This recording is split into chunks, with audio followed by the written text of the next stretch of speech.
At my granddaughter's birth, my daughter-in-law and son said, "Don't you dare go near her. If it were up to us, you wouldn't even be alive." I froze and said, "If that's what you want." I left, and an hour later they got a call from my lawyer. They rang me non-stop. Before we continue, comment where you're watching from and subscribe to the channel.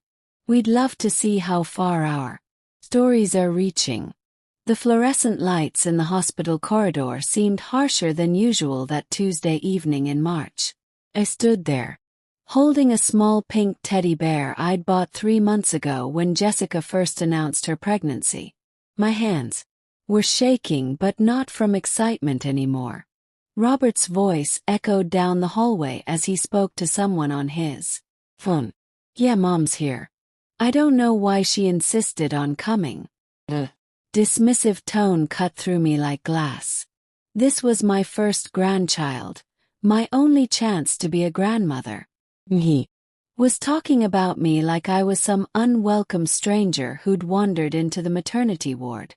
I'd been waiting in that sterile hallway for 4 hours.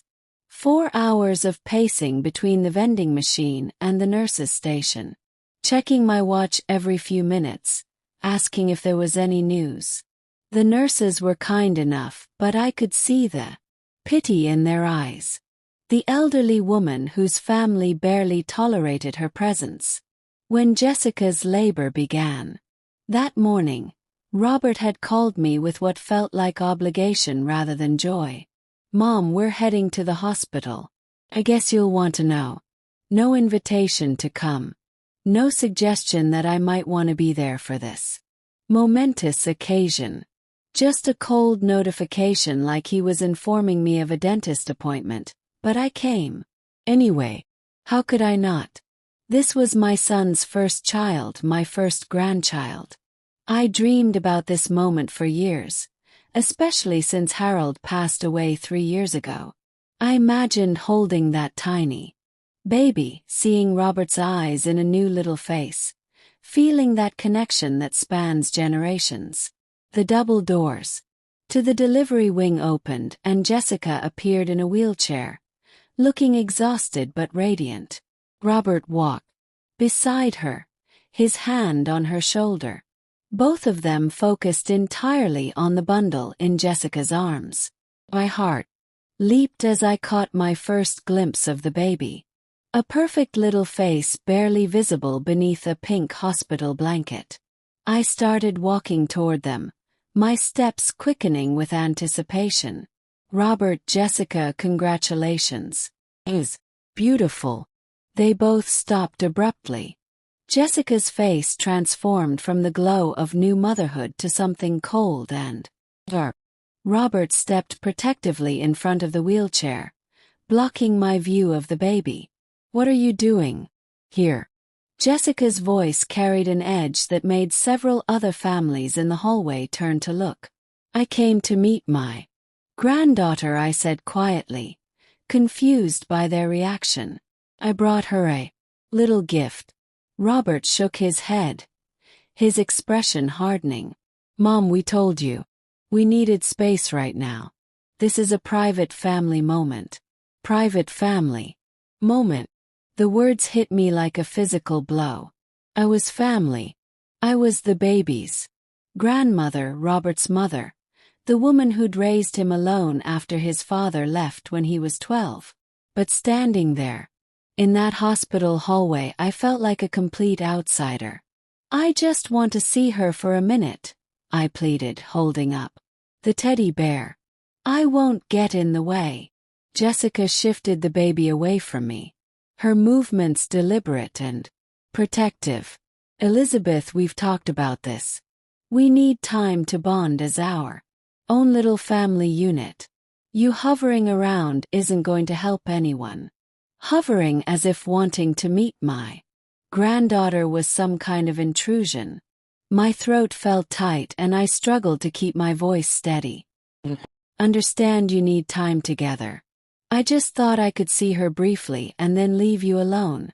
"No," Robert said firmly. "Not tonight, not this week. We'll call you when we're ready." The rejection stung, but I tried one more. Robert, please. I've been waiting here all day. I drove through that storm. Just to be here for you both. That's when Jessica spoke the words that would change everything between us forever. She looked at me with contempt I'd never seen before. Not even during our worst disagreements over the years.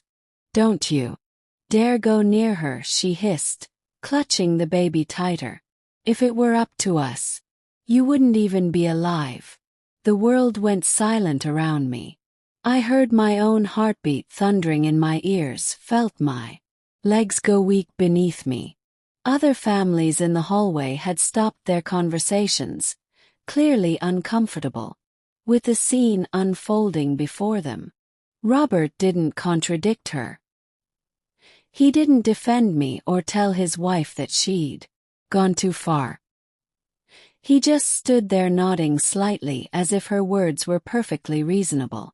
If that's what you want, I whispered, my voice barely audible.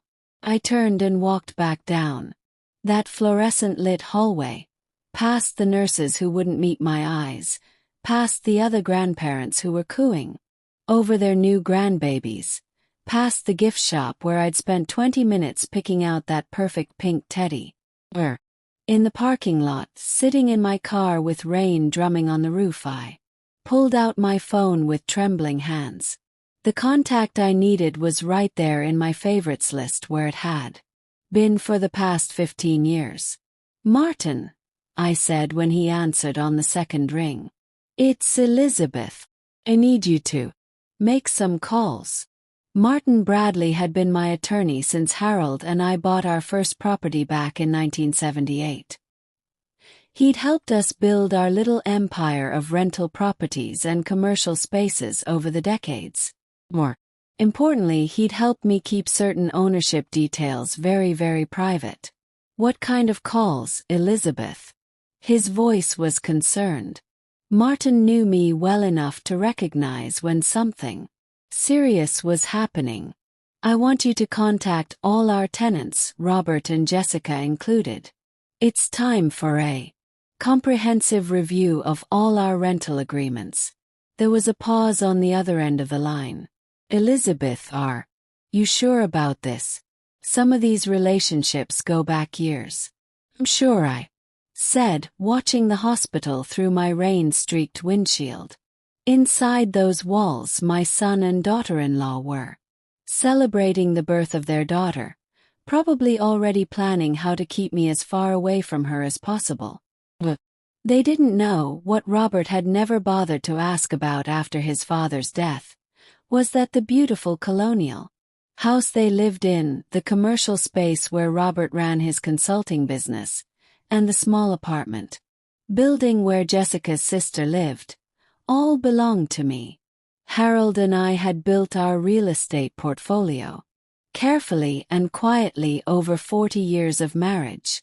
When Harold died, everything came to me, but I'd let Robert and Jessica believe that Harold had left them secure in their own property, that they were independent and successful on their own terms.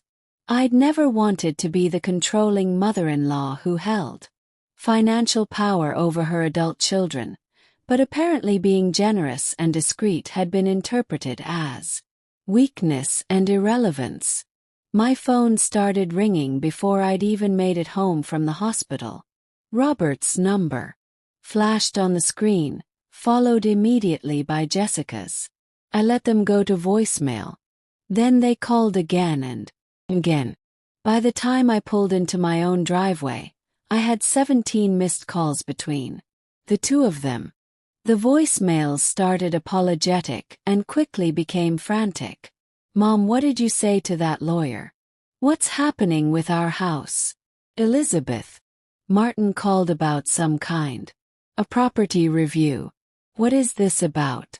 Mom, please call us back. We need to talk about whatever's happening. I deleted each message without fully listening to it.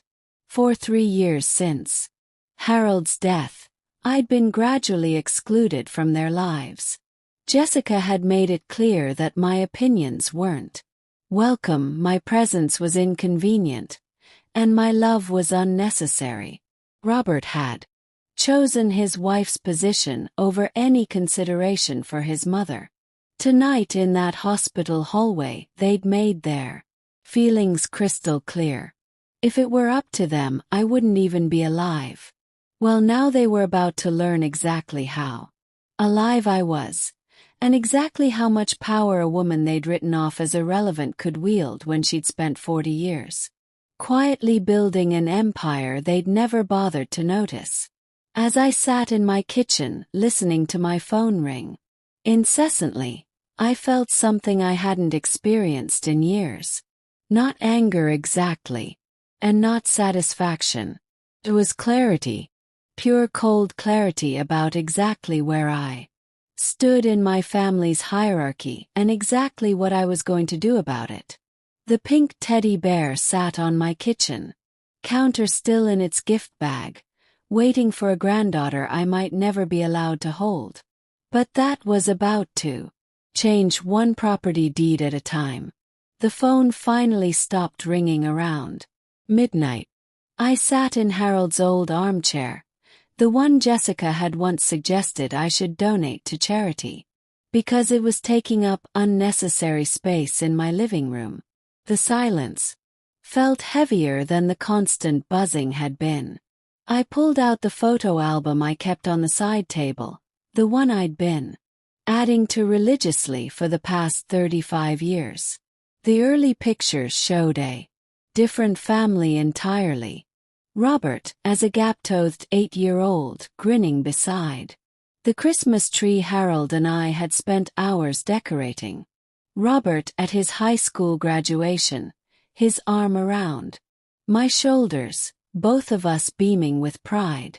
Robert's wedding day, where he'd whispered in my ear during our mother's fun dance, "I couldn't have done any of this without you, Mom." That was 6 years ago, before Jessica's campaign to rewrite our family history began.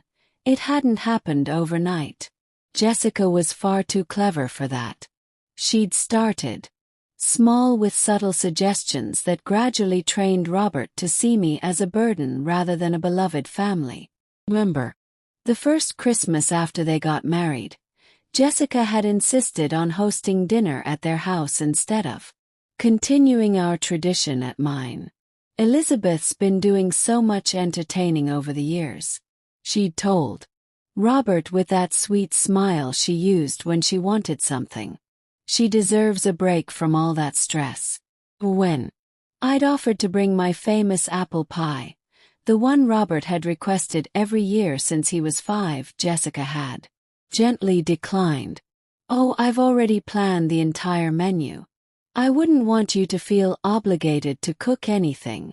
I'd shown up empty-handed for the first time in decades, feeling strangely useless in what had once been my role as family matriarch. The dinner was lovely. Jessica was a wonderful cook, but something felt off. I was a guest in my own family's celebration. The pattern continued with Robert's birthday. Instead of our usual intimate dinner, where I'd make his favorite meal, Jessica planned a surprise party with all their friends. "It'll be so much more fun with a bigger group," she'd explained. "Robert's been working so hard. He deserves to celebrate with everyone who matters to him." Everyone who mattered.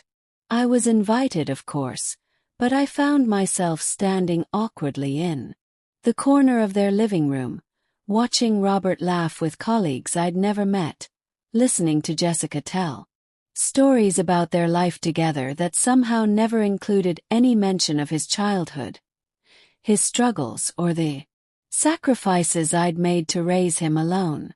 When people asked how I knew Robert, Jessica would jump in before I could answer. "Oh, Elizabeth is Robert's mother. She lives in that cute little house downtown. She keeps so busy with her garden and her book club, the cute little house downtown that I owned outright along with the 4 others on the same street, including the one where Robert's college roommate lived with his family." But Jessica didn't know that.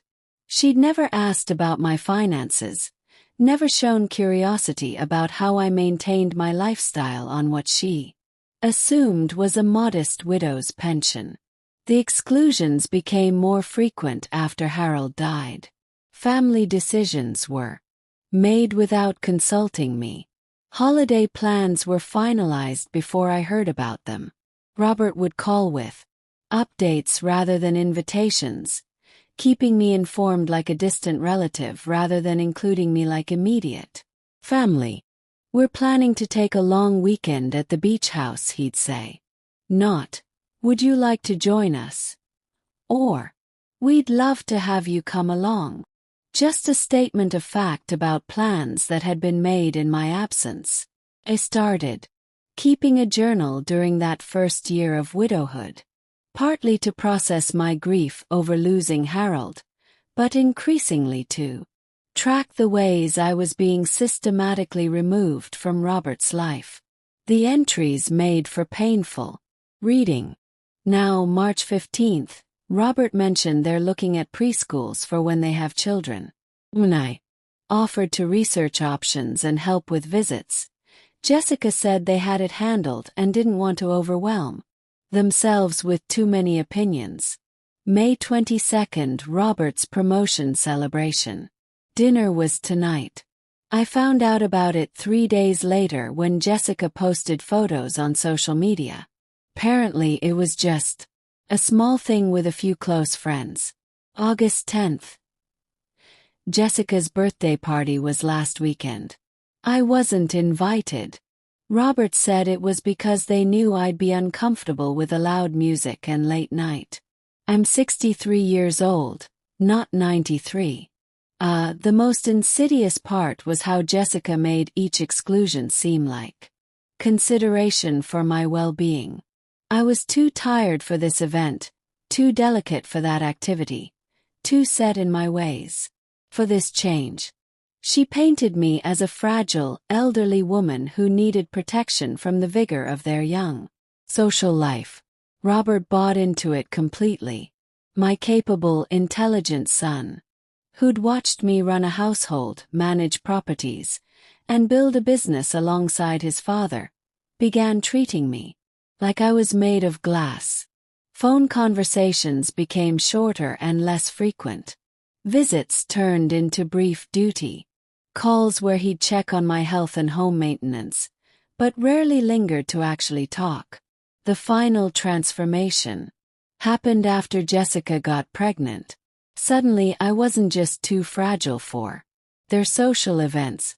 I was potentially dangerous to their unborn child. Jessica's doctor says she needs to avoid stress during the pregnancy. Robert had explained when I'd asked about coming over to help set up the nursery. She gets anxious when there are too many people around trying to help. Too many people. I was one person. I was his mother wanting to help prepare for her first grandchild. But Jessica had convinced him that my eagerness was overwhelming, that my offers to help were actually sources of stress rather than support. She'd managed to reframe my love as pressure and my involvement as interference. The phone calls became monthly instead of weekly. The visits became holidays, only instead of regular occurrences. When I did see them, Jessica dominated the conversation with updates about her pregnancy, her cravings, her preparations, while Robert nodded along and occasionally asked if I needed anything from the store. I became a supporting character in my own son's life story, relegated to the role of elderly mother who needed checking on rather than beloved family member who had valuable contributions to make. The worst part was how natural it all seemed to Robert. He wasn't consciously choosing Jessica over me. He was simply accepting her version of reality where including me in their lives was a burden rather than a blessing. She'd managed to convince him that protecting me from stress and disappointment was the loving thing to do, even as she systematically erased me from every significant moment in their lives. I'd gone along with it because I didn't want to be the demanding mother-in-law, the clingy widow who couldn't accept that her son had his own family now. I'd stepped back, gracefully, thinking that giving them space would eventually lead to a more mature, balanced relationship. Instead, it had led to tonight, to being told I shouldn't come near my granddaughter to hearing Jessica say that if it were up to them, I wouldn't even be alive. Sitting there in Harold's chair looking through photographs of happier times, I realized that my graceful stepping back had been interpreted as irrelevance. Quiet financial independence had been mistaken for dependence. My respect for their privacy had been seen as evidence that I had nothing valuable to contribute. Well, they were about to learn how wrong they'd been about all of. My phone buzzed with a text message from Robert. "Mom, please call us. We need to understand what's happening with the lawyer. Jessica's really upset and we just want to talk." Jessica was upset. The woman who'd spent 3 years gradually erasing me from the family was upset because there might be consequences to her actions. I turned off my phone and went upstairs to Harold's old office where I kept all our property records in a fireproof safe. It was time to review exactly what kind of power I held in my son's life and how I wanted to use it. The morning would bring calls from Martin with updates on the property reviews. It would bring panic from Robert and Jessica as they realized their comfortable life wasn't as secure as they'd assumed. It would bring the beginning of their education about exactly who they decided didn't deserve to live.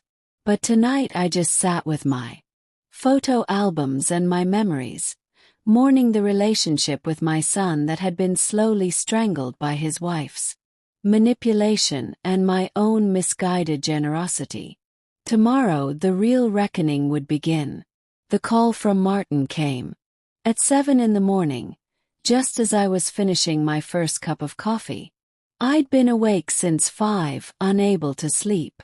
After the events at the hospital, the sunrise through my kitchen window felt different somehow, sharper and more purposeful than usual. "Elizabeth, I need to update you on the responses from last night's calls," Martin said without preamble. He'd been my lawyer long enough to know I preferred directness, especially during difficult times. "Robert and Jessica have been calling my office since 6 a.m. My answering service has logged 14 attempts. Or did you tell them exactly what you instructed? That we're conducting a comprehensive review of all rental agreements and property arrangements. Nothing more, nothing less."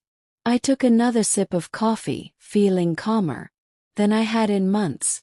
"What about the others? Your tenant in the Maple Street duplex was confused but cooperative. The young family in the Pine Avenue house asked if there were any problems with their lease. Robert's friend, Danny, who rents the apartment above the bakery, wondered if this had anything to do with his late rent last month. Di's late rent. I'd forgotten about that, had told Martin to let it slide because Robert had mentioned Danny was going through a rough patch after his divorce. Another small kindness that had gone unnoticed and unappreciated. And the commercial properties. The bookstore owners asked if you're planning to sell. The couple who runs the flower shop wanted to know if their lease renewal is in jeopardy. But Elizabeth Martin paused. "Robert's consulting business lease expires in 6 months. When I mentioned the comprehensive review, he started asking very specific questions about renewal terms, Robert's consulting business, the professional success he was so proud of, the enterprise he'd built from scratch after business school. What he didn't know was that I deliberately kept his rent below market rate for the past 4 years, subsidizing his overhead by nearly 40% without him ever realizing. Did he seem to understand the implications? I think he's beginning to. Jessica was in the background during our conversation. I could hear her asking him who owned the building, what the lease terms were, whether they had any legal protections. But let them wonder, let them realize how many assumptions they'd made about their secure, independent life. After hanging up with Martin, I decided to take a drive through town. I needed to see my properties with fresh eyes to remind myself of what Harold and I had built together over 4 decades of careful investing and strategic patience. The first stop was Elm Street, where Robert and Jessica lived in the colonial house. They'd been renting for 5 years. From the outside, it looked like the perfect family home. White picket fence, mature oak trees, a small garden where Jessica grew herbs for her cooking. The mailbox read the Morrison family in cheerful blue letters as if they owned the place. Harold and I had bought that house in 1995 when the previous owners faced foreclosure. It had needed significant work then. New roof, updated electrical, complete kitchen renovation. We'd spent months there on weekends, Harold fixing plumbing while I stripped wallpaper and painted trim. We'd put our hearts into making it beautiful, imagining it would be perfect for a young family someday. When Robert and Jessica started looking for a place to rent after their wedding, I'd suggested they look at it. I'd set the rent at exactly what they said they could afford, which was nearly $800, below what comparable houses were going for in that neighborhood. They'd been thrilled at their good fortune, congratulating themselves on finding such a great deal in a competitive market. They'd never asked why the rent was so reasonable. They'd never wondered why the landlord was so accommodating about small repairs and minor lease modifications. They'd simply accepted their good luck and moved on with their lives, never thinking to investigate who actually owned their dream home. I sat in my car across the street watching Jessica's sister, Patricia, water the front garden. Patricia, who lived in my apartment building on Oak Street for half the market rate because Jessica had mentioned her sister was struggling after her divorce. Another invisible kindness. Another unacknowledged generosity. My phone rang. Robert's number appeared on the screen, and for the first time in 3 years I decided to answer. Mom, thank God you picked up. We need to talk. Do we? Please don't be like this. Jessica feels terrible about what happened at the hospital. She was exhausted and emotional, and she said things she didn't mean. She said, "If it were up to you both, I wouldn't even be alive, Robert." Silence on the other end of the line, then Jessica's voice in the background. Tell her I was just overwhelmed. Tell her about the hormones. As if 3 years of systematic exclusion could be explained away by postpartum emotions. Mom, you know Jessica loves you. We both do. But this thing with the lawyer, this property review, what's that about? Or you having some kind of legal problem? No legal problems, Robert. Just taking a closer look at my assets and how they're being managed. Your assets. His voice carried a note of confusion. Mom, what assets? I thought you were living on Dad's pension and Social Security. There it was. The assumption that had allowed Jessica to treat me like a dependent relative who should be grateful for whatever scraps of attention they threw my way. They'd never asked about my finances because they'd assumed I had none worth mentioning. Robert, do you know who owns the house you're living in? Another pause. Some property management company, I think. Why do you know who owns the building where your consulting business operates? Mom, what does this have to do with anything? Look, if you need help with some property issue, I'm happy to look into it. But first we need to talk about the hospital situation. The hospital situation where your wife told me I shouldn't be alive. She didn't mean that. Literally. You know how Jessica gets when she's stressed. She just meant that your hovering wasn't helping the situation. Hovering.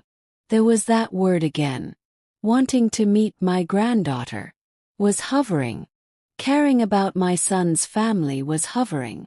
Being present for the most important moments in their lives was hovering. I wasn't hovering, Robert. I was existing. Apparently. That's too much for Jessica to tolerate. That's not fair, Mom. Jessica has always tried to include you in things. Almost. Laugh. Include me. Robert, when was the last time I was invited to a family dinner that I didn't have to ask about? When was the last time you called me before making a major decision? When was the last time Jessica asked for my opinion about anything? You're being dramatic. We see you all the time. We see each other on major holidays, and only after Jessica has exhausted all other options for where to spend them. I'm your backup plan, Robert. Your safety net, the person you visit out of duty, not desire. I could hear Jessica coaching him in the background. Her voice urgent but indistinct. Mom, look, maybe we haven't been as attentive as we should have been, but this lawyer thing is scaring us. What's happening with our house? With my business, our house, his business. Not my house that I was renting to them at below market rates. Not my building that was subsidizing his professional success, their assets, their security, their life that they'd built independently of any help from me. I'm just reviewing all my rental agreements, Robert. Making sure everything is properly documented and fairly priced. Fairly priced. Mom, are you raising our rent? I'm making sure all my properties are generating appropriate returns on investment. Your properties? Mom, I don't understand. What's happening here? What's happening is that I'm tired of being treated like I'm irrelevant to your life when it's convenient and then being blamed for existing when it's inconvenient. Nobody's blaming you for existing. Her wife told me last night that if it were up to you both, I wouldn't be alive. That sounds like blaming me for existing. She was emotional. She'd just given birth. Can't you cut her some slack here? I've been cutting Jessica slack for 3 years, Robert.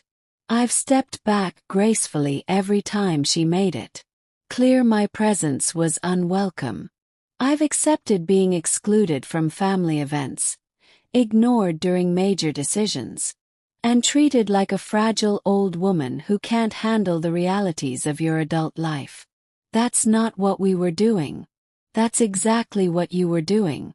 And last night in that hospital, I realized that all my graceful stepping back had been interpreted as proof that I don't matter, that my love for you and your family is irrelevant, that my desire to be a grandmother is an inconvenience. Mom, please. Can we just come over and talk about this in person? I looked at Jessica's sister still working in the garden of the house I owned, thinking about the apartment building where she lived at a discount, thinking about the commercial spaces and rental properties that provided the comfortable life my son and daughter-in-law had built without ever acknowledging the foundation that made it possible. I don't think so, Robert. I think you and Jessica need some time to figure out exactly what kind of relationship you want with me.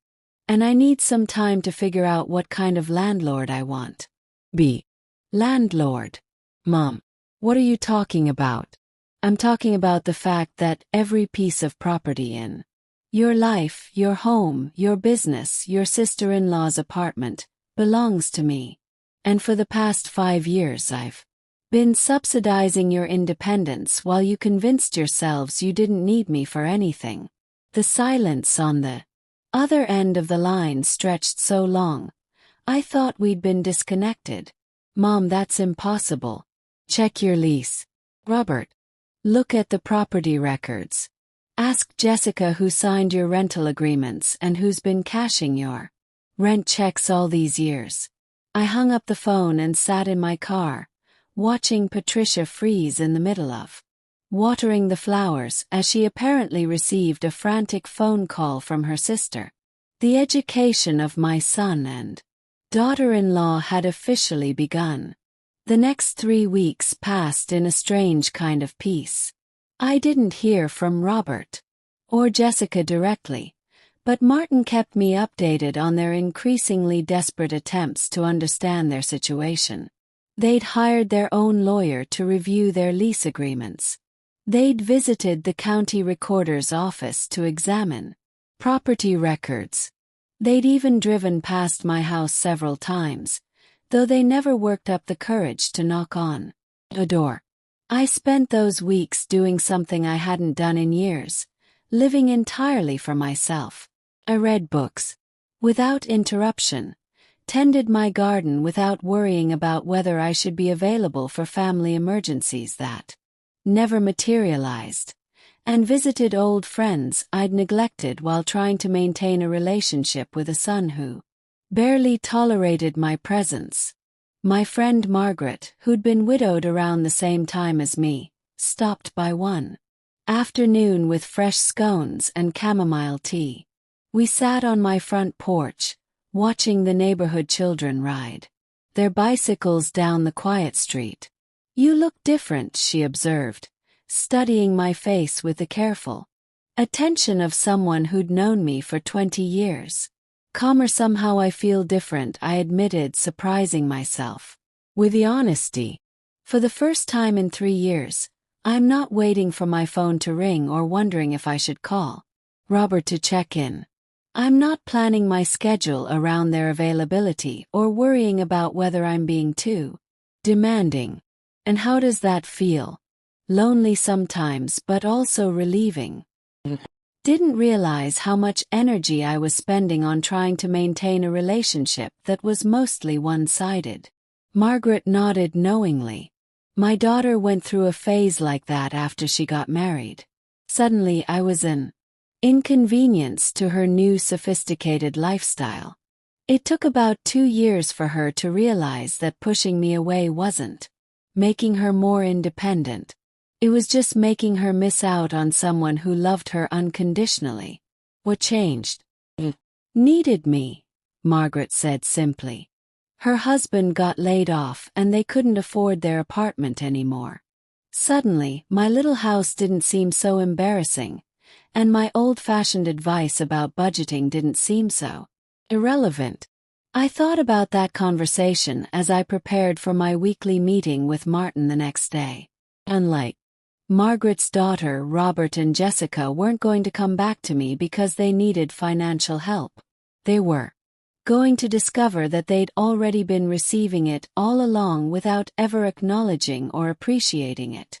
Martin's office was in the historic district downtown in a building Harold and I had almost bought in 1982 before deciding to focus on residential properties instead. The irony wasn't lost on me as I sat across from Martin's mahogany desking how to handle the various properties where my son and daughter-in-law had built their lives. "They're getting desperate," Martin reported, spreading several documents across his desk. "Robert's lawyer has called me 4 times this week, asking about lease terms and renewal options. Jessica's sister, Patricia, drove down from Oak Street yesterday to ask Mrs. Henderson at the property management office about her rental history. Mrs. Henderson didn't tell her anything, I hope." "Course not. But Elizabeth, I have to ask, what exactly are you trying to accomplish here? Do you want them out of the properties? Do you want to raise the rents to market rate? Do you want an apology?" It was a fair question, one I'd been asking myself for 3 weeks. What did I want from this situation? "I want them to understand that their comfortable life didn't happen by accident," I said.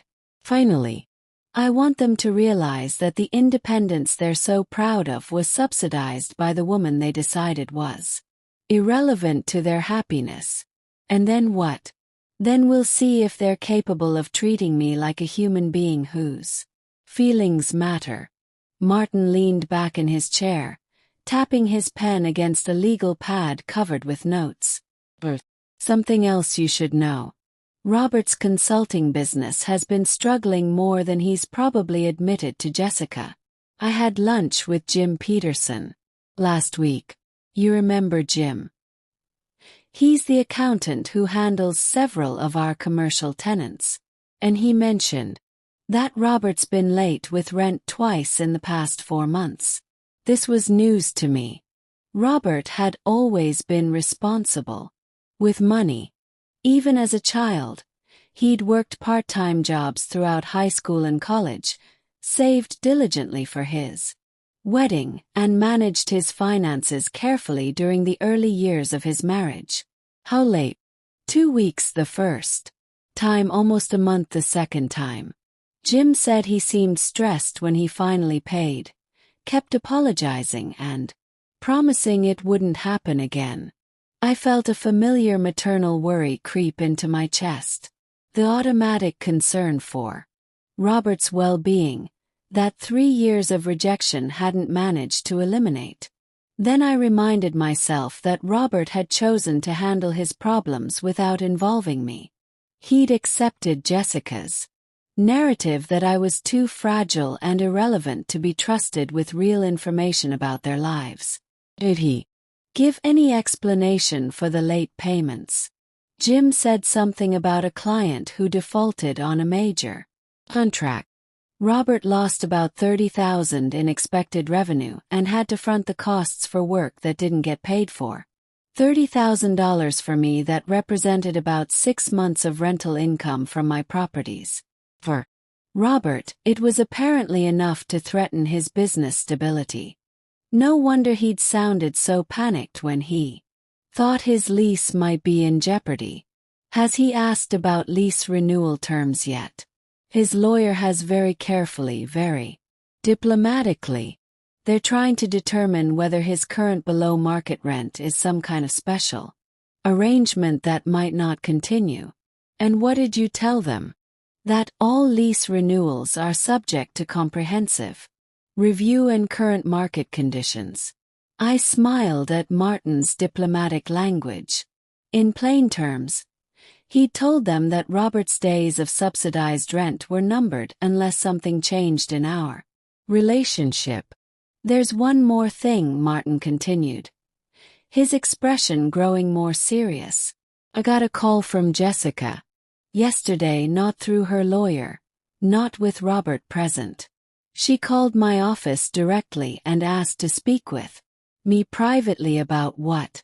She wanted to know if there was anything she could do to resolve this misunderstanding between you and Robert. She said she knew you were upset about the hospital incident and she wanted to make things right. What did you tell her?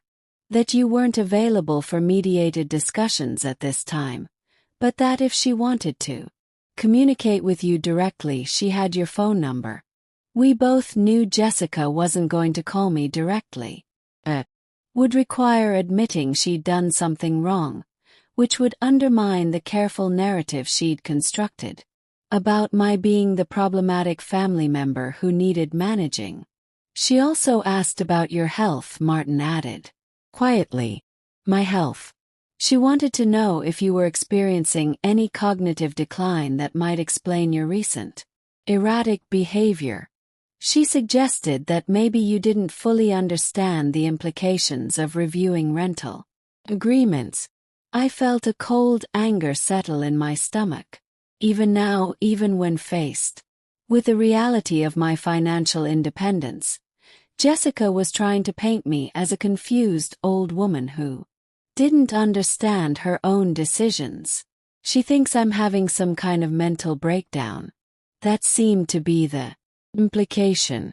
She mentioned that you'd been acting strangely since Harold died, that you'd become more isolated and paranoid. She wondered if we should consider some kind of guardianship arrangement to protect you from making decisions that might not be in your best interest. Guardianship. Jessica wanted to have me declared incompetent so she could control my assets and eliminate me as a problem in their lives permanently. The audacity of it took my breath away. What did you say to that? I told her that you were one of the sharpest clients I'd ever worked with, that your financial decisions were consistently sound and well-reasoned, and that anyone who thought otherwise clearly hadn't been paying attention to your business acumen over the past 40 years. Thank you for that. Elizabeth, I've known you since you were younger than Jessica is now. I watched you and Harold build your property portfolio from nothing. Seen you handle complex negotiations, manage difficult tenants, and make strategic decisions that would impress seasoned investors. The idea that you're incompetent is laughable. But Jessica doesn't know any of that about me. Well, she doesn't. And that's the real problem here, isn't it? She's never bothered to find out who you actually are. To her, you're just Robert's elderly mother who lives in a small house and needs occasional checking on. Martin was. But Jessica had created a version of me in her mind. The dependent widow who required management and protection. She'd never allowed reality to challenge that perception. Even now, faced with evidence that I controlled significant assets, she was more willing to believe I was having a mental breakdown than to accept that she'd fundamentally misunderstood my capabilities. I want to accelerate the timeline, I told Martin. Instead of waiting for their lease renewals to come up naturally, I want to invoke the 60-day review clauses in all the agreements. Martin raised an brow. That's an aggressive move, Elizabeth. It will force them to make immediate decisions about their housing and business arrangements. But I'm tired of waiting for them to figure out that their actions have consequences. Jessica thinks I'm incompetent. Let's see how she handles negotiating with someone she considers mentally deficient. And if they can't afford market rate rent, I thought about my granddaughter, probably taking her first. Smiles right now, learning to focus her eyes and recognize faces. I thought about all the moments I was missing. While Jessica convinced Robert the first was too dangerous or demanding to be around a baby. Then they'll have to decide what's more important, their pride or their housing stability. Martin made notes on his legal pad, nodding slowly. Draft the notices this afternoon. They'll be delivered by the end of the week. As I drove home from Martin's office, I felt something I hadn't experienced in years. Not satisfaction exactly, but a sense of my own power that had been dormant too long. For 3 years, I'd allowed Jessica to dictate the terms of our relationship, accepting her exclusions and limitations because I didn't want to be seen as a difficult mother-in-law. But Jessica had made a critical error in assuming that my acceptance of her behavior was evidence of weakness rather than strength. She'd mistaken my financial discretion for financial irrelevance. Most importantly, she'd underestimated exactly how much control I had over the life she'd built while systematically excluding me from it. The next few weeks were going to be very educational for all of us. The certified letters were delivered on a Thursday morning. I knew because I was watering my roses when I saw the postal truck stop at 3 different properties on my morning walk. First at Robert and Jessica's house on Elm Street, then at Patricia's apartment building on Oak Street, and finally at the commercial district, where Robert's consulting business occupied the ground floor of the old brick building Harold and I had purchased in 1987. By noon my phone was ringing. I let it ring. By 2 o'clock there was a voicemail from Robert. His voice tight with barely controlled panic. We got some kind of legal notice about our lease. Can you please call me back? We need to understand what's happening. By 4 o'clock, Jessica had left her own message, and for the first time in 3 years, her tone wasn't dismissive or condescending. She sounded genuinely frightened. Elizabeth, please call us. We have the baby to think about. We can't just pack up and move with a newborn. Please, we need to talk. Made myself a cup of tea and sat on my front porch, watching the evening settle over the neighborhood. 3 houses down, I could see Robert's car in the driveway of the colonial they'd called home for 5 years.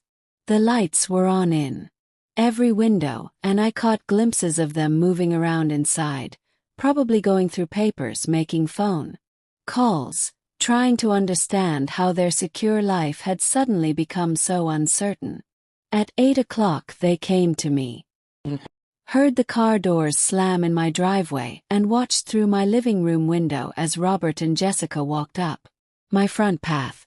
Jessica was carrying the baby, my granddaughter, and for a moment I felt my resolve waver. She was so small, wrapped in a pink blanket, completely innocent of the adult drama that was reshaping her family. The doorbell rang. I took a deep breath and opened the door. Robert looked like he hadn't slept since receiving the legal notice. His usually neat hair was disheveled, his clothes wrinkled. Jessica stood slightly behind him, clutching the baby protectively, her eyes red from crying. "Mom," Robert said, his voice. "We need to talk, do we?" I asked, echoing the same question I'd posed to him weeks earlier. "Please," Jessica spoke up, her voice smaller than I'd ever heard it. "Can we come in?" I stepped aside and let them into my living room, the same room where Jessica had once suggested I donate Harold's armchair because it was taking up unnecessary space. They sat together on my sofa, Jessica still holding the baby, both of them looking lost and overwhelmed. "We got the lease review notices," Robert began. "All of them. The house, my business, Patricia's apartment. Martin's letter says all our rent is going to market rate in 60 days. That's correct. Mom, we can't afford market rate on the house. You know what we've been paying. Market rate for that neighborhood is at least $1,500 more per month. No." Jessica shifted the baby, who was starting to fuss. "Elizabeth, we have a newborn. We can't just pack up and move somewhere else right now. You should have thought about that before. You told me I shouldn't be alive." The words hung in the air between us. Jessica's face crumpled and she started crying again. "I didn't mean that. I was exhausted. I was emotional. I wasn't thinking clearly. You've been treating me like I was irrelevant to your family for 3 years, Jessica. What happened at the hospital wasn't a moment of exhaustion. It was the logical conclusion of how you really feel about me." Robert leaned forward, his hands clasped tightly. "Mom, I know we haven't been as attentive as we should have been. I know Jessica and I got caught up in our own lives and didn't include you the way family should, but this," he gestured vaguely toward the legal notices scattered on my coffee table. "This feels like punishment, does it?" I sat down in Harold's armchair, looking at my son and daughter-in-law with the same careful attention I'd once given to difficult tenants who thought they could manipulate me into bad business decisions. "Tell me, Robert, when you signed the lease for your house 5 years ago, did you ever wonder why the rent was so reasonable? I thought we got lucky. Good timing, motivated landlord. When you signed the lease for your business space, did you research comparable commercial rents in the area?" I looked at a few other places, but they were all much more expensive. "How much more expensive?" Robert was quiet. "Calculating. Maybe twice as much as what I'm paying. And it never occurred to you to wonder why you were getting such favorable terms." I figured it was an older building, maybe needed more maintenance, or the location wasn't as prime as the others. I looked around my modest living room, at the furniture Jessica had always found embarrassing, at the family photos she'd never asked about, at the quiet life she'd assumed was all I was capable of managing. Robert, what do you think I live on? Your pension from the school district. Dad's social security benefits, maybe. Some small savings, and how much do you think that amounts to per month? I don't know, maybe $2,000. Jessica had stopped crying and was listening intently now, apparently realizing that this conversation was about more than just rental agreements. My pension is $800 per month, I said quietly.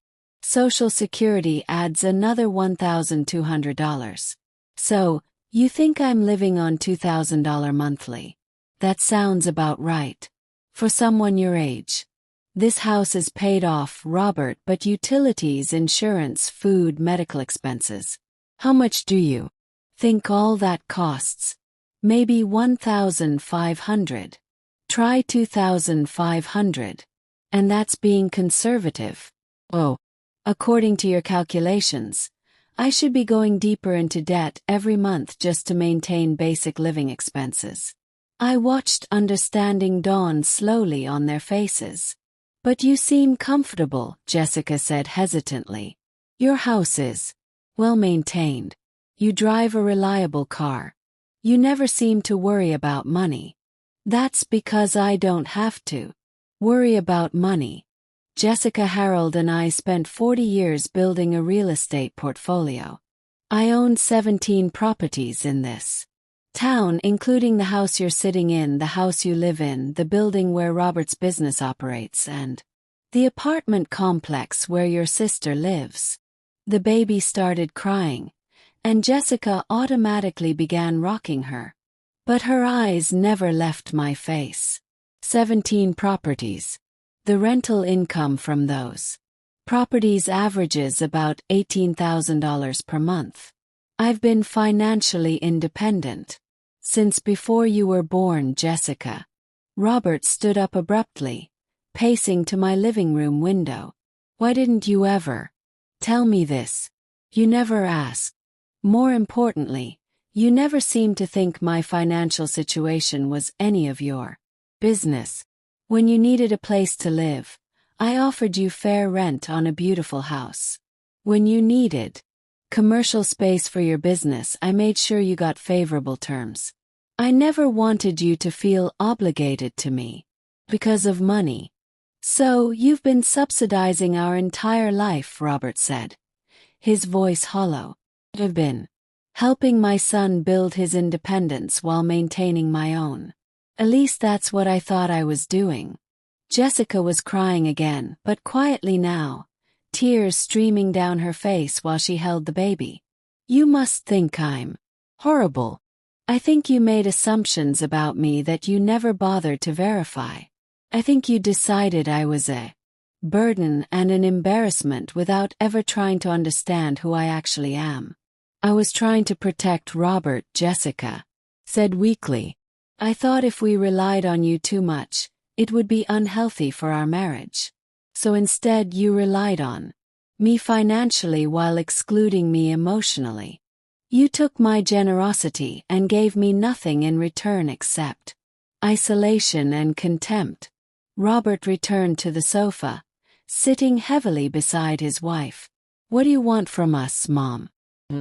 Was the question I'd been asking myself for 6 weeks, ever since that night at the hospital. What did I want? I want to know my granddaughter, I said simply. I want to be included in your family, not as an obligation or a burden, but as someone whose presence adds value to your lives. I want Jessica to stop treating me like I'm incompetent and irrelevant. And if we agree to that, you'll keep our rent at the current rate. I'll consider it.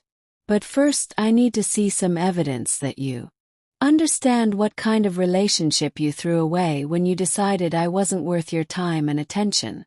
Jessica shifted the baby, who had quieted down and was looking around the room with curious dark eyes.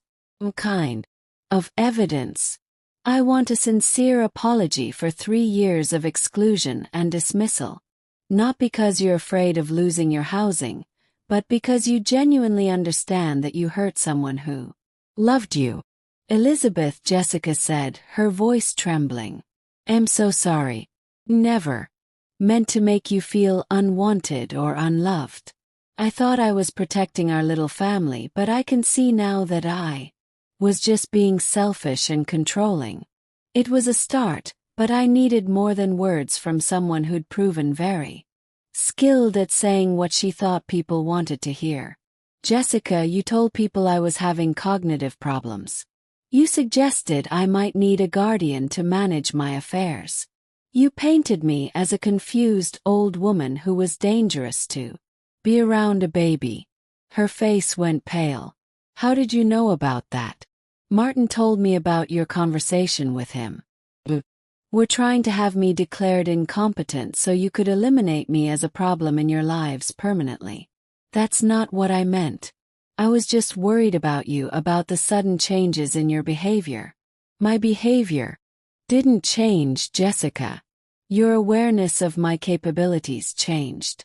For the first time in 3 years, I stopped accepting your limitations and started making my own decisions about my life and my assets. Robert was staring at his wife with an expression I'd never seen before. You tried to have Mom declared incompetent. It wasn't like that, Jessica said desperately. I was just asking questions, trying to understand why she was suddenly making these legal moves. I thought maybe she was confused or being taken advantage of. Or maybe I said calmly, you thought that would be a convenient explanation for why your plan to keep me permanently marginalized was falling apart. The baby made a small sound, and I found myself leaning forward to get a better look at her. Had Robert's dark hair and what looked like my late husband's nose. She was beautiful, perfect, and I'd missed the first month of her life because her mother had decided I was unfit to be her grandmother. What's her name? He asked. Softly. Grace, Jessica whispered. Grace Elizabeth Morrison. Elizabeth. They'd given her my name as her middle name.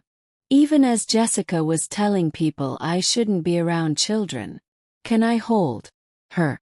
Jessica hesitated for just a moment, then carefully transferred the baby to my arms. Grace looked up at me with those serious dark eyes, and I felt something in my chest crack open. All the love I'd been holding back for 6 weeks flooding through me at once. Hello, sweet girl, I whispered. I'm your grandmother. As I held my granddaughter for the first time, I realized what I really wanted from this situation. Not revenge, not punishment, but simply the right to love this child and be loved by her in return. The right to be part of her story, to watch her grow, to share the wisdom and affection that Jessica had decided she didn't need.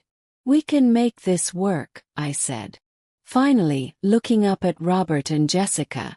But it has to be real this time. No more performative family dinners where I'm treated like a guest. No more excluding me from important decisions about Grace's life. No more treating me like I'm too fragile or irrelevant to handle the realities of your adult lives. Yes, Jessica said. Quickly. Whatever you want, we'll do better. I don't want you to do better. Because you're afraid of losing your house, Jessica. I want you to do better because you understand that I'm a human being who deserves respect and consideration. As I rocked Grace gently in my arms, I felt something I hadn't experienced in years. Not the hollow victory of getting my way through financial pressure, but the deeper satisfaction of finally being seen and valued for who I actually was. The real test would be whether this understanding lasted beyond their immediate housing crisis. But for now, holding my granddaughter while her parents watched with new awareness of everything they'd taken for granted, I allowed myself to hope that we might finally build the kind of family relationship I'd been longing for all along. 6 months later, I was sitting in my backyard garden watching Grace take her first tentative steps across the soft grass. 10 months old, she was determined to walk, pulling herself up on everything she could reach and taking wobbly steps. Between the patio furniture, Robert sat nearby, his laptop open but ignored, completely focused on encouraging his daughter's efforts. "Come on, Gracie," he called, holding out his arms. "Come to Daddy." She let go of the garden bench and took 3 unsteady steps before plopping down on her bottom with a surprised expression. But instead of crying, she clapped her hands and looked around for approval, her eyes finding mine first. "Such a smart girl," I told her, and she beamed at me with a kind of unconditional love I'd forgotten existed. The changes in our family dynamic hadn't happened overnight, and there had been some difficult conversations along the way. But sitting there watching my granddaughter discover her own mobility in the garden Harold and I had planted 30 years ago, I felt something I'd never expected to experience again. The deep contentment that comes from being exactly where you belong. Jessica emerged from my kitchen carrying a tray with iced tea and the oatmeal cookies Grace loved to gum on. When she was teething, she'd been coming over every Tuesday and Friday afternoon for the past 4 months. Initially because I'd made it a condition of their housing arrangement, but increasingly because she seemed to genuinely enjoy these visits.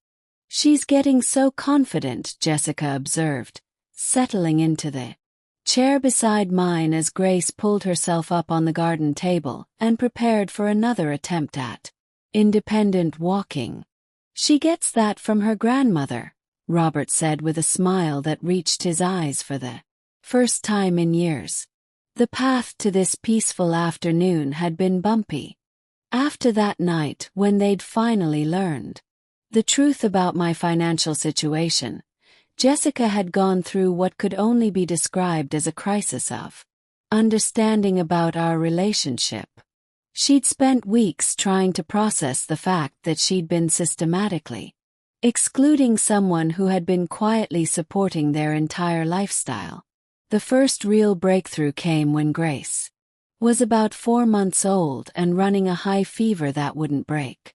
Jessica had called me at 2 o'clock in the morning, crying and terrified, asking if I could come over because she didn't know what to do, and Robert was out of town on a business trip.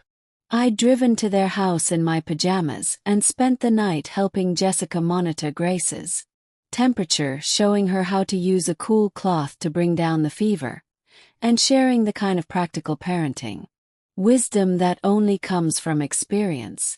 When Grace finally fell into a peaceful sleep around dawn, Jessica had looked at me with something approaching awe. "I don't know what I would have done without you tonight," she'd said quietly. "I was so scared and you just knew exactly what to do." "That's what grandmothers are for," I'd replied simply. "We've been through this before. We know that most things that feel like emergencies at 2 a.m. are manageable with patience and experience." It was the first time Jessica had voluntarily acknowledged that I might have something valuable to offer her family beyond financial support. More importantly, it was the first time she'd reached out to me because she needed me, not because she felt obligated to include me. The business relationship had stabilized as well. Robert's consulting practice had recovered from the client default that had caused his rent troubles, partly because I'd introduced him to several property owners in my network who needed marketing and business development services. He was paying market rate rent now, but he was also earning enough to afford it comfortably. "I never realized how many connections you had in the business community," he told me after landing a particularly lucrative contract with a hotel developer who'd been renovating properties in the historic district for 20 years. "Why didn't you ever mention that you knew all these people?" "You never asked." I'd replied the same answer I'd given him about so many aspects of my life that he'd never bothered to explore. And for the past 3 years, Jessica made it clear that my opinions and connections weren't relevant to your professional success. That had led to another difficult conversation about the assumptions they'd made about my capabilities and relevance to their adult lives. But these conversations were happening now, which was progress. For 3 years, we'd simply avoided talking about anything that might create conflict. The most significant change was in how they included me in decisions about Grace's life, instead of being informed after. The fact about doctor's appointments, daycare choices, and developmental milestones, I was consulted as a partner in Grace's upbringing. Jessica had even asked me to be Grace's godmother, a role she'd initially planned to give to her college roommate who lived across the country. I want Grace to grow up knowing how lucky she is to have a grandmother who's strong and independent and accomplished, Jessica had said when she'd made the request. I want her to see what it looks like to be a woman who builds something meaningful with her life. It was the kind of statement that might have sounded performative coming from the Jessica of 6 months ago, but the woman sitting beside me now had earned the right to say it. She'd spent months learning to see me as a complete person rather than just Robert's elderly mother who needed managing. Patricia, Jessica's sister, had been the most resistant to the changes in our family dynamic. She'd initially been furious when her rent went to market rate, complaining to Jessica that I was punishing the whole family for their problems. But when I'd explained that the below-market rent had always been a family courtesy that required actual family relationships to maintain, she'd eventually come to understand that her housing situation had been dependent on Jessica's treatment of me. I never thought about it that way, she'd admitted during an awkward but necessary conversation about family loyalty and mutual respect. I guess I just assumed Elizabeth was helping us because she had to, not because she wanted to. Help. Because I loved my son and wanted to support his family, I'd explained. But love has to be mutual to be sustainable. When Jessica made it clear that my love wasn't welcome or valued, it didn't make sense to continue the financial arrangements that were based on that relationship. Patricia had moved to a smaller apartment that she could afford on her teacher's salary. But she'd also started joining our Tuesday afternoon visits with Grace. The little girl now had not only a grandmother who was present and engaged, but also an aunt who understood that family relationships required effort and consideration from all parties. Martin had been quietly pleased with how the situation had resolved itself. I wasn't sure what you were trying to accomplish when this all started, he'd confessed during one of our quarterly business meetings. But watching how your family has changed over the past 6 months, I think you handled it perfectly. I wasn't trying to punish anyone, I'd explained. I was just trying to establish that I existed as a person with my own agency and my own value. For too long I'd let them treat me like a supporting character in their lives instead of the lead character in my own. The financial arrangements had settled into something that felt sustainable and fair. Robert and Jessica were paying market rate for their house, but I'd structured their lease with an option to purchase that would allow them to build equity instead of just paying rent indefinitely. Robert's business lease included performance incentives that rewarded him for expanding his client base and contributing to the commercial district's growth. Most importantly, I'd established a college fund for Grace that would ensure her educational future regardless of any changes in our family dynamics. The fund was in my name, managed by Martin, and designed to provide Grace with the kind of opportunities that Harold and I had worked so hard to create for Robert. I want her to have choices, I'd told Jessica when I'd explained the fund. I want her to be able to pursue whatever interests her without worrying about Whether she can afford it. Elizabeth, that's incredibly generous, Jessica had replied, tears in her eyes. Are you sure you want to do this? I'm sure this is what family money should be used for, creating opportunities for the next generation. Now, watching Grace navigate her world with the fearless curiosity of a 10-month-old, I felt the deep satisfaction that comes from seeing your investments, both financial and emotional, pay dividends in ways you never expected. Robert closed his laptop and moved to sit on the grass where Grace could use him as a climbing structure. She immediately pulled herself up on his shoulders and stood there surveying her kingdom with the confidence of someone who knew she was surrounded by people who adored her. "Mom," Robert said, looking up at me from his position as Grace's jungle gym. "I owe you an apology that's about 6 months overdue." "You've apologized, honey. We've all apologized. We're moving forward now." "No, this is different. I need to apologize for not defending you at the hospital that night. I knew what Jessica said was wrong, but I was so used to going along with her version of our family dynamics that I didn't even think to speak up." Jessica shifted in her chair, reaching over to squeeze Robert's hand. "We both failed you that night. I said something unforgivable and Robert let me say it without consequences, and then we compounded it by assuming you were having some kind of breakdown when you started asserting your own agency." Robert continued. "We were so convinced that we knew who you were and what you were capable of, that we couldn't accept evidence that contradicted our assumptions." Grace chose that moment to lose her balance and tumble backward off Robert's shoulders, landing in his lap with a giggle that made all 3 adults smile despite the serious nature of our conversation. "The important thing is that we figured it out," I said, lifting my iced tea in a mock toast. "And Grace will grow up in a family where everyone's contributions are recognized and valued." "Speaking of contributions," Jessica said, pulling a small wrapped package from her purse. "We have something for you." She handed me the gift, and I unwrapped it carefully to find a small silver picture frame containing a professional photograph of Grace sitting in a field of wild flowers, her dark eyes serious and thoughtful as she examined a dandelion.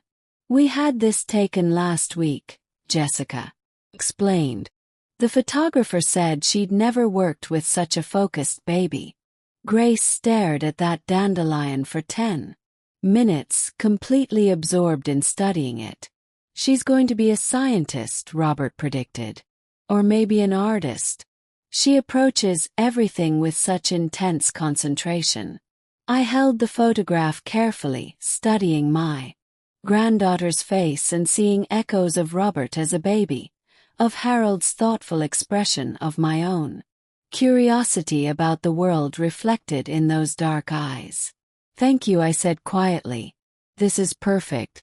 As the afternoon shadows grew longer across my garden, I realized that this was what I'd been fighting for all along. Not revenge against Jessica for her cruelty, not punishment for Robert's neglect, but simply the right to be present for moments like these. The right to watch my granddaughter discover dandelions and take first steps and navigate the world with the confidence that comes from being surrounded by love.